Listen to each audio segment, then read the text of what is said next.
नमस्कार। 10 की डिस्कवरी में आप सभी का बहुत स्वागत है। आपके साथ मैं हूं सऊद मोहम्मद खालिद। दरअसल उत्तराखंड के चमोली में हुए हादसे के बाद फैले मलबे के पीछे मौत का मातम और दर्द का सैलाब है। लेकिन यह दर्द दिया किसने? पहले केदारनाथ और फिर नंदा देवी का ग्लेशियर फटा क्यों? और क्या आगे भी ऐसी तबाही और होंगी? आज की पहली डिस्कवरी में दरअसल उत्तराखंड के गुनहगार सामने आने वाले हैं। वहीं आज की दूसरी डिस्कवरी में हम तबाही की कीमत बताएंगे। साथ ही आज की तीसरी डिस्कवरी में तबाही के अगले एपिसेंटर को खोजेंगे। तो चलिए शुरू करते हैं उत्तराखंड के 1 करोड़ 17 लाख लोगों को चमोली जैसी तबाही से बचाने वाली डिस्कवरी।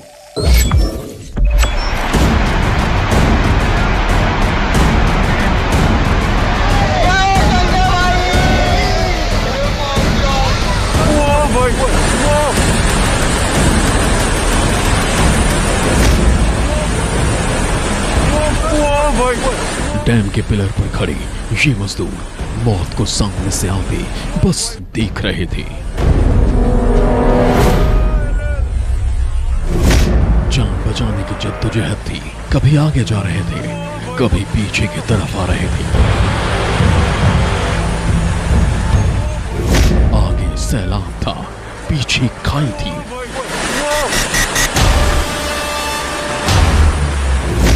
सैलाब ने इनका मुकद्दर पहले ही तय कर दिया था। बेबस लाचार ये अपनी मौत को सामने से आते देख रहे थे। ऋषि गंगा पावर प्रोजेक्ट में काम करने वाले इन मजदूरों की मौत का गुनहगार कौन है? इस त्रासदी में कई जानों के लिए कसूरवार कौन है? आज 10 की डिस्कवरी में हम गुनहगार को कटघरे में खड़ा करेंगे। हर उस वजह का पता लगाएंगे। आपको पुख्ता सबूत के साथ दिखाएंगे कि चमोली पर आफत का पहाड़ क्यों टूटा। न्यूज़ 24 की टीम ग्राउंड जीरो से आपको बताएगी कि अगर अभी इन्हें नहीं रोका गया तो आगे अंजाम क्या होने वाला है।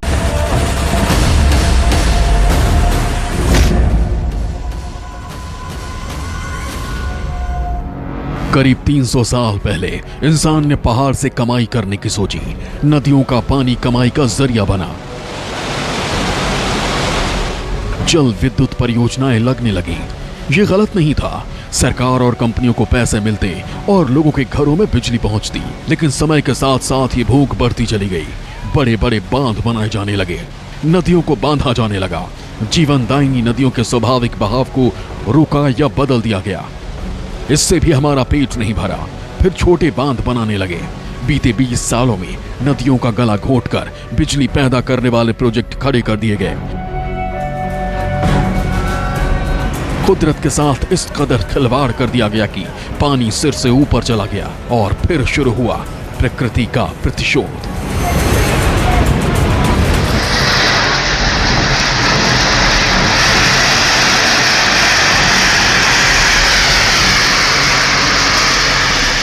कुदरत ने इंसान को एक बार नहीं बल्कि बार बार चेतावनी दी, याद दिलाया इसका परिणाम क्या होगा। लेकिन हम रुकने का नाम ही नहीं ले रहे हैं।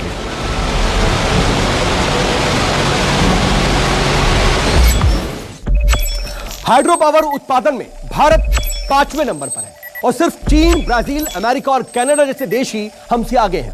भारत में 197 हाइड्रो पावर प्लांट है जो कि कुल 45,798 मेगावाट यानी कि देश की 12% से ज्यादा बिजली का उत्पादन करते हैं। देश में फिलहाल 98 हाइड्रो पावर प्रोजेक्ट चालू है, 41 पर काम चल रहा है और 197 प्रस्तावित है। आपको एक एक कर उत्तराखंड से गुजरने वाली नदियों पर हाइड्रो प्रोजेक्ट प्लांट्स की लिस्ट दिखाते हैं। अलकनंदा नदी पर 32 प्रोजेक्ट शुरू हो चुके हैं, 16 निर्माणाधीन हैं और 74 प्रस्तावित हैं। भागीरथी नदी पर 13 प्रोजेक्ट चालू हो चुके हैं, 13 निर्माणाधीन हैं और 22 प्रस्तावित हैं। अब गंगा बेसिन पर 4 प्रोजेक्ट चालू हो चुके हैं, 2 निर्माणाधीन हैं। रामगंगा नदी पर 12 प्रोजेक्ट चालू हो चुके हैं, 20 प्रस्तावित हैं।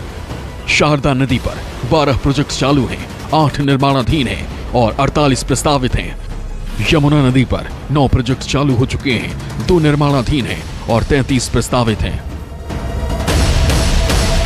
सरकार देश में बिजली आपूर्ति के अपने लक्ष्य को पूरा करने के लिए हर मुमकिन कोशिश कर रही है, लेकिन सवाल यह है कि इसके लिए हम कितना बड़ा खतरा मोल ले रहे हैं।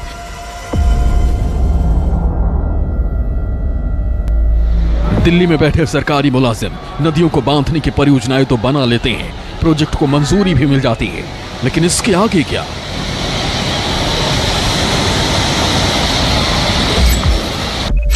किसी भी प्रोजेक्ट के लिए पर्यावरण की शर्तों की मंजूरी ही पर्याप्त नहीं होती है। जब तक प्रोजेक्ट पूरा न हो जाए, मंत्रालय की जिम्मेदारी होती है कि वो उस पर पूरी निगरानी रखें। उत्तराखंड और हिमाचल प्रदेश में छोटे बड़े जो बांध बनाए गए हैं, उससे नदियों की दशा और दिशा कैसे बदली है, इस वीडियो के जरिए समझिए। डैम बनने के बाद उत्तराखंड के टिहरी की तस्वीर कैसे बदली, अब ये देखिए। गूगल अर्थ में साल 1984 से लेकर 2018 तक क्या बदलाव आया, उससे साफ जाहिर है कि हमने कुदरत के साथ कैसा खिलवाड़ किया है। अगर हम तुरंत ही नहीं चेतते हैं और विकास की ऐसी अवधारणा लेकर नहीं चलते हैं जिसके मध्य में प्रकृति है, तो वो विकास नहीं, विनाश की अवधारणा होगी। इस बात को लेकर हमें बहुत ज़्यादा केंद्रित होना चाहिए कि उत्तराखंड जैसा राज्य, जहाँ की जैव विविधता इतनी ज़्यादा संपन्न है, जहाँ हर चीज़ एक नियंत्रण से होनी चाहिए, वहाँ जो मॉडल विकास का होना चाहिए, जो अवधारणा होनी चाहिए, वह समग्रता से ओतप्रोत होनी चाहिए। लेकिन हम क्या कर रहे हैं? हम पन बिजली परियोजनाएं कितनी ज़्यादा, जैसे कुकुर मुत्ता होता है और वो उभरते रहते हैं, उस प्रकार आप देखेंगे कि पन बिजली परियोजनाएं उभर रही हैं। पूरा प्रदेश है वह ठेकेदारवाद पर चल रहा है। हिमालय सबसे नई और कमजोर पहाड़ी श्रृंखला है। यहाँ से गुजरने वाली नदियों में पानी के साथ पत्थर के टुकड़े भी बहते हैं। बांध में लगातार गाद भरता जाता है। जब बांध टूटते हैं तो केवल पानी बहकर नहीं आता, बड़ी मात्रा में गाद भी आता है, जो तबाही का कारण बनता है। केदारनाथ, बद्रीनाथ, यमुनोत्री और गंगोत्री, 4 धाम को जोड़ने के लिए केंद्र सरकार ने एक योजना बनाई। 12,000 करोड़ की 4 धाम राजमार्ग परियोजना के तहत चारों तीर्थों को जोड़ने के लिए ऑल वेदर रोड बनाई जा रही है। लेकिन देवभूमि में इस विकास परियोजना ने क्या तांडव मचा रखा है, अब इसकी डिस्कवरी देखिए। पहाड़ों को काटा जा रहा है,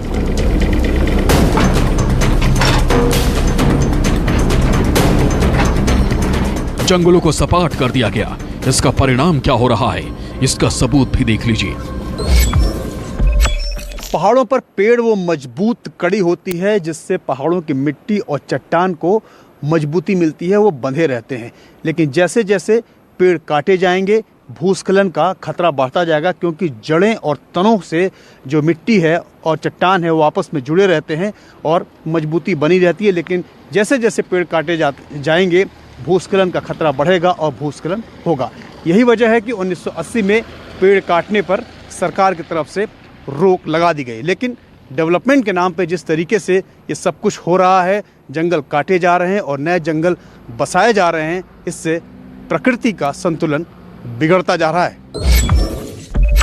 2014 से 2018 के बीच 983 किलोमीटर नेशनल हाईवे का विस्तार हुआ है।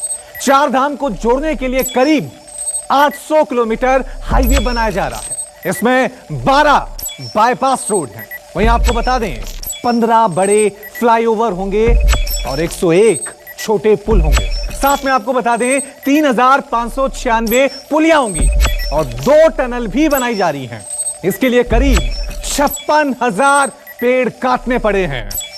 1,702 एकड़ जंगल की जमीन दूसरे काम के लिए ट्रांसफर कर दी गई है। इसके एवज में 2,997 एकड़ जमीन पर 10 लाख पौधे लगाए भी जा रहे हैं।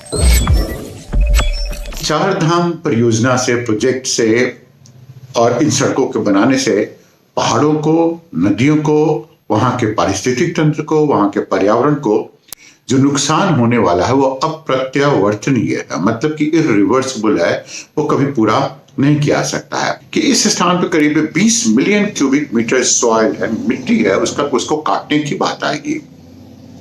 तीसरा आएगा कि जब स्लोप कटिंग होगा, स्लोप मतलब कि ढाल के काटने का काम होगा और ढाल को अस्थिरीकरण किया जाएगा, वो अस्थिर हो जाएगा।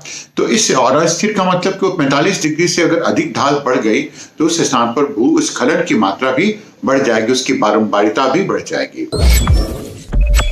900 किलोमीटर की इस सड़क को 52 टुकड़ों में बनाया जा रहा है। 70 से ज्यादा ठेकेदारों से एक जैसा काम नहीं लिया जा सकता। सब अपने हिसाब से अपने नियम बनाते हैं। इस प्रोजेक्ट में कई बार सुधार भी हुए हैं। शुरुआत में इसे आम सड़क मानक के आधार पर 12 मीटर चौड़ी सड़क बनाने का प्रस्ताव पास हुआ, फिर 10, 7 और अब 5.5 मीटर की सड़क बननी है।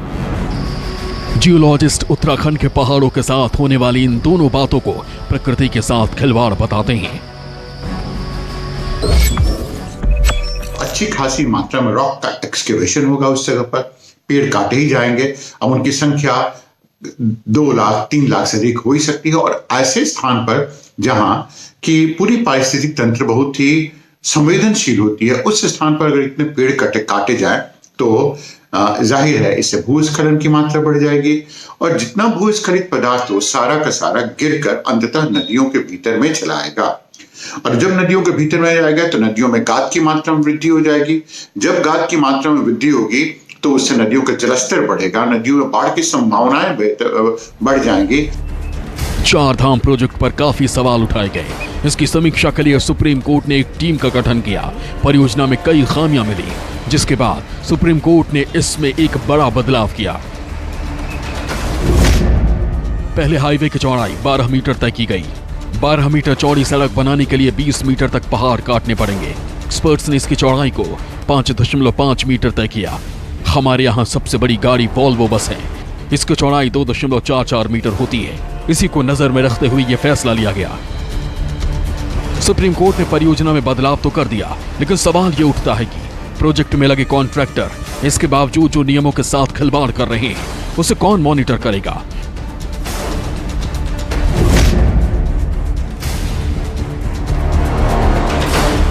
2018 से पहले भारत में करीब 65 रोपवेज थे।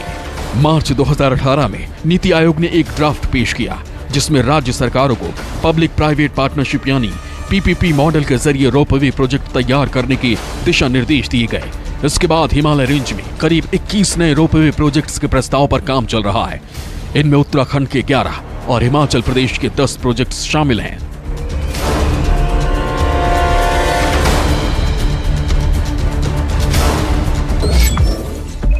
पारंपरिक रोपवेज स्थानीय लोगों की सुविधा के लिए बनाए जाते हैं, लेकिन नए रोपवेज को टूरिज्म और कमर्शियल उद्देश्यों के लिए इस्तेमाल के लिए बनाया जा रहा है। रोपवेज आमतौर पर डेवलपमेंट की शुरुआत की कड़ी है। मसलन हल्द्वानी नैनीताल रोपवे बनने से hotel, fast food court, shopping complex और पार्किंग भी बनेगी। हिमालय में इकोलॉजी पर पड़ने वाले प्रभाव का अध्ययन किए बिना ऐसे हिलटॉप को टूरिज्म के लिए खोल देना सही नहीं है। सरकार की ही एक रिपोर्ट के मुताबिक रोपवे से पड़ने वाले प्रभावों की एक लंबी चौड़ी लिस्ट है। ड्रेनेज पैटर्न में बदलाव, प्रदूषण, जंगलों को नुकसान, जमीनी पानी का दोहन, वाहनों और जनरेटर से कार्बन उत्सर्जन और ऐतिहासिक धरोहरों को नुकसान। लेकिन इन सब रिपोर्ट्स को नजरअंदाज करते हुए काम धड़ल्ले से चल रहा है। मतलब ये कि चेतावनियों को ताक पर रखकर हिमालय की गोद में रह रहे लोगों के साथ बड़ा धोखा हो रहा है। उनकी जिंदगियों के साथ बहुत बड़ा खिलवाड़ किया जा रहा है। जरूरत है इसे रोकने की, वरना चमोली जैसी कई तबाहियां आगे खड़ी हैं।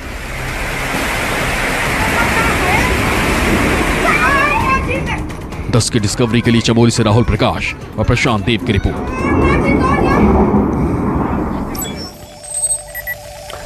दरअसल तबाही सिर्फ पहाड़ी नदियां और इस पर बांधे जा रहे बांधों और पावर प्रोजेक्ट्स की ही वजह से नहीं हो रही हैं। असल में तो कुदरत पूरे हिमालय से इस वक्त रूठी हुई है। उत्तराखंड में नंदा देवी ग्लेशियर से भी बड़ी और खतरनाक डेंजर जोन अभी भी मौजूद है और भी बड़ी तबाही आने के आसार मौजूद हैं। अब देखिए आने वाली तबाही के एपी सेंटर्स।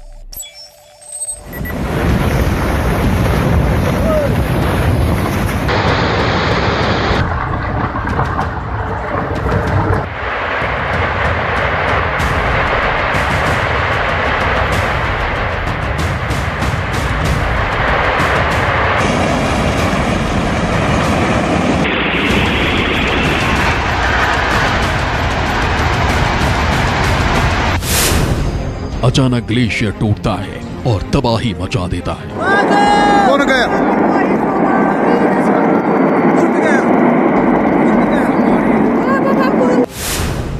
भयानक भूकंप आते ही बर्बादी के निशान छोड़ जाते हैं।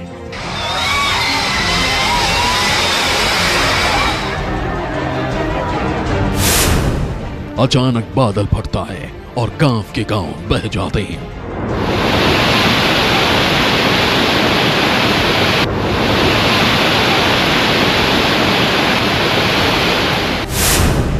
मुसीबत का पहाड़ टूटता है और रास्ते बंद हो जाते हैं।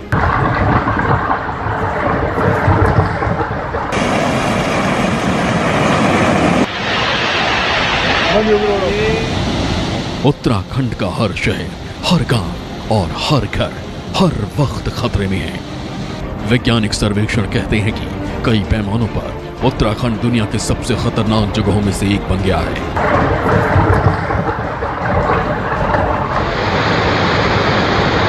और इस खतरे के लिए सिर्फ इंसान जिम्मेदार नहीं है, प्रकृति भी इस पहाड़ी सूबे पर कहर ढा रही है।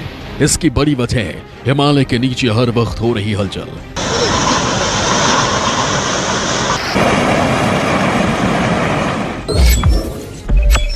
उत्तराखंड में क्या है बेसिकली कि मेन सेंट्रल थ्रस्ट और मेन बाउंड्री थ्रस्ट है, ये दोनों के बीच में उत्तराखंड का एरिया पड़ता है। और मेन सेंट्रल थ्रस्ट के लॉन्ग मूवमेंट होता है और मेन बाउंड्री थ्रस्ट के लॉन्ग भी मूवमेंट होता है, जिसके वजह से वहाँ पे भूकंप भी ज़्यादा आता है। और ग्लेशियर पिघलने का मेन कारण ये है कि जब प्रेशर ग्लेशियर पे ज़्यादा पड़ता है और ख़ास करके स्नोफॉल जिस साल में ज़्यादा होता है उस साल में क्या है कि ग्लेशियर आइस मेल्ट कर जाता है और उस आइस मेल्ट होने के वजह से ग्लेशियर पिघल जाता है और वो मतलब आपदा इस तरह की आ जाती है। भारत में महसूस किए जाने वाले ज्यादातर भूकंप का केंद्र हिमालय में ही होता है और इसकी वजह आज की नहीं बल्कि 4 करोड़ साल पुरानी है।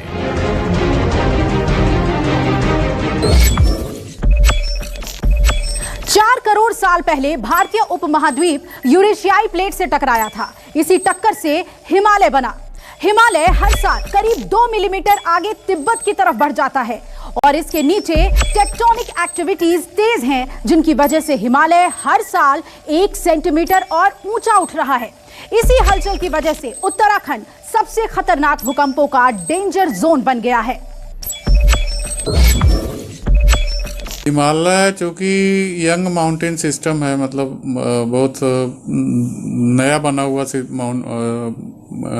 पर्वत है, इसलिए यहाँ पे जो है वो एक्टिविटी होती है। और हिमालय में बेसिकली टेक्टोनिक्स के वजह से, टेक्टोनिक्स का मतलब ये हुआ कि हिमालयन प्लेट जो है वो नॉर्थ की तरफ खिसक रही, इंडियन प्लेट्स खिसक रही है और जिसके वजह से मूवमेंट होता है और जिसके वजह से जो है यहाँ पे भूकंप ज़्यादा आते हैं।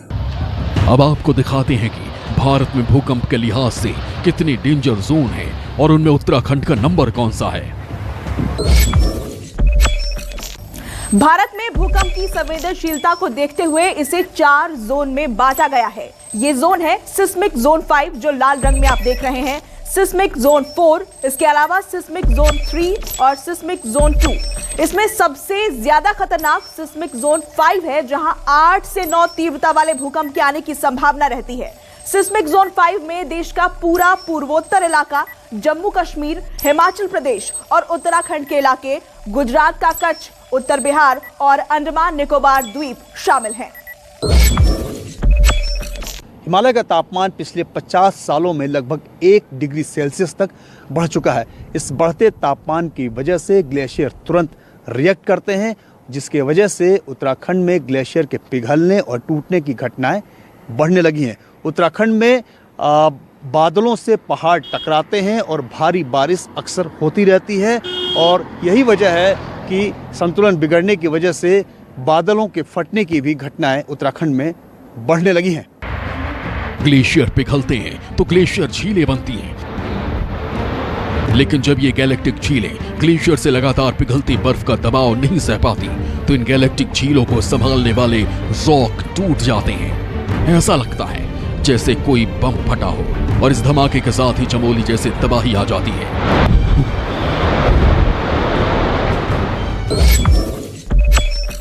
अलग यार, कुछ लोग भागे, आधे लोग बच गए, 10-15-20 लोग बचे। आज तक हमने ऐसे देखा ही नहीं, उलट पुलट खाली रॉकेट जैसे आ गया, रॉकेट जैसे दिख रहा। वहाँ पे विस्फोट हुआ, उसके बाद सीधा सा आगे से पूरा मंजर आ रहा था उलट पुलट। जियोलॉजिकल सर्वे ने उत्तराखंड में 486 बड़े ग्लेशियरों की लिस्ट बनाई है। इनमें से सिर्फ 6 की ही नियमित निगरानी हो पाती है। हालांकि वाडिया इंस्टीट्यूट का अनुमान है कि उत्तराखंड के क्षेत्र में करीब 1500 ग्लेशियर मौजूद हैं। वाडिया इंस्टीट्यूट ही गंगोत्री, चौड़ाबाड़ी, डोरियानी, पिंडारी, दूनागिरी व कफनी ग्लेशियर पर रियल टाइम निगरानी करता है। ऋषिगंगा और धौली गंगा के ऊपर इन ग्लेशियर से निकलने वाली 71 और गैलेक्टिक झीलें हैं। उत्तराखंड की 13 गैलेक्टिक झीलें बेहद संवेदनशील हैं, यानी वो कभी भी फट सकती हैं। चमोली में नंदा देवी ग्लेशियर फटने की घटना प्राकृतिक थी, यानी ये कुदरत का प्रकोप था। इस सैलाब को रोकना बहुत मुश्किल था, लेकिन यह हादसा हमें सचेत करता है कि उत्तराखंड के ग्लेशियर और तेजी से बन रही ग्लेशियर झीलों पर नियमित और चौकन्नी निगरानी रखने की सख्त जरूरत है, ताकि वक्त रहते खतरे का पता चल पाए और तबाही को कम किया जा सके। 10 की डिस्कवरी न्यूज़ 24। कुल मिलाकर के हमारा मकसद यह था कि आप आने वाले खतरे से भी आगाह रहें और सिस्टम को भी चेताया जा सके कि वो औद्योगिक आगे किस तरीके से विकास करना है, उसके लिए भी कम से कम कुदरत के साथ खिलवाड़ ना करें। नमस्कार, मैं हूं मानक गुप्ता। अगर आपको हमारा ये वीडियो पसंद आया हो तो इसे लाइक और शेयर जरूर करें, और हां, हमें सब्सक्राइब और फॉलो करना ना भूलें, ताकि आप देश और दुनिया की कोई खबर मिस ना करें। तो जुड़े रहिए हमारे साथ और देखते रहिए न्यूज़ 24।